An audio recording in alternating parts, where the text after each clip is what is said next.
Aikari a itũũra rĩa Kangondo Mwea kaunti-inĩ ya Kĩrĩnyaga mekinyĩtie haha nĩguo gwĩkĩra ũira atĩ ũtheri wa itũũra rĩrĩ nĩ ũkinyĩte thutha wa gũkorwo marĩ nduma-inĩ kwa ihinda iraya kumana na wagi wa thitima. A long time nĩ tũkoretwo tũkĩgiĩka mũno nĩ kwaga thitima, ũgakora nginya maũndũ ma mĩikarĩre mĩciĩ-inĩ mena challenges. Kũringana na mũrũgamĩrĩri wa rũhonge rwa utambia wa thitima rwa matũũra rwa Rerek James Mbũgua, tabarĩra ĩno rĩu ĩhũthĩrĩte mũigana wa ciringi mirioni 14 na nyũmba igana rĩmwe rĩa 55 nĩcio inyitithanĩtio na thitima ĩno. Na nĩ project ĩrathiĩ ĩkĩnyitithanagia thitima ĩrĩa igũteithia andũ igana rĩmwe rĩa 55 na thĩinĩ wa hau hena kanitha na mathukuru.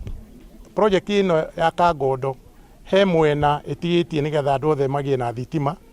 Wĩra ũcio nĩ tũkwambĩrĩria hamwe na mheshimiwa na tũkwambĩrĩria mweri wa Julai hĩndĩ ĩrĩa mbeca cia thirikari kwambia kũheanwo.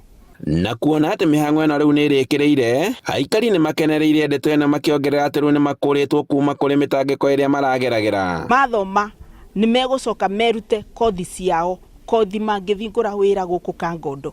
Ta rĩu mũndũ no avingũre wĩra wa welding, mũndũ no avingũre saruni, mũndũ ũngĩ no avingũre kĩnyũthi. Mawĩra maya mokaga nĩ ũndũ wa thitima. Tũkuga atĩrĩrĩ, economic thĩ bũrũri ũtĩakũra.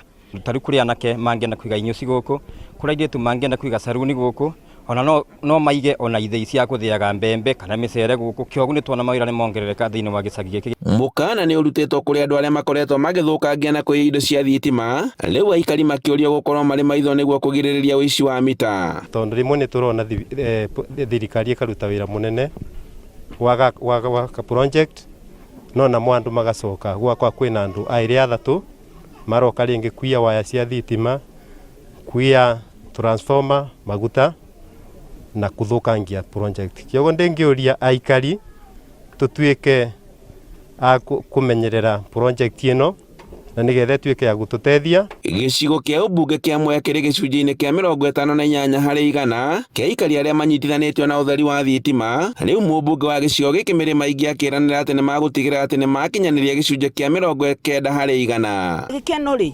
Mwea connectivity yakuo rĩ nĩ 58%, the lowest in Kĩrĩnyaga county. Ngauga atĩrĩrĩ, ngũgerania ngũvũrana na ũvoro ũyũ nginya tuone by the end of 5 years, tondũ maũndũ to ikinya gũikinya, by the end of 5 years nĩ tũgũkorwo tũ connected constituency ĩno tũkĩndũ to a rate of 90%. Handũ-inĩ ha Inooro TV kuma Kangondo Mwea kaunti-inĩ ya Kĩrĩnyaga, njĩtagwo Boni wa Thuku.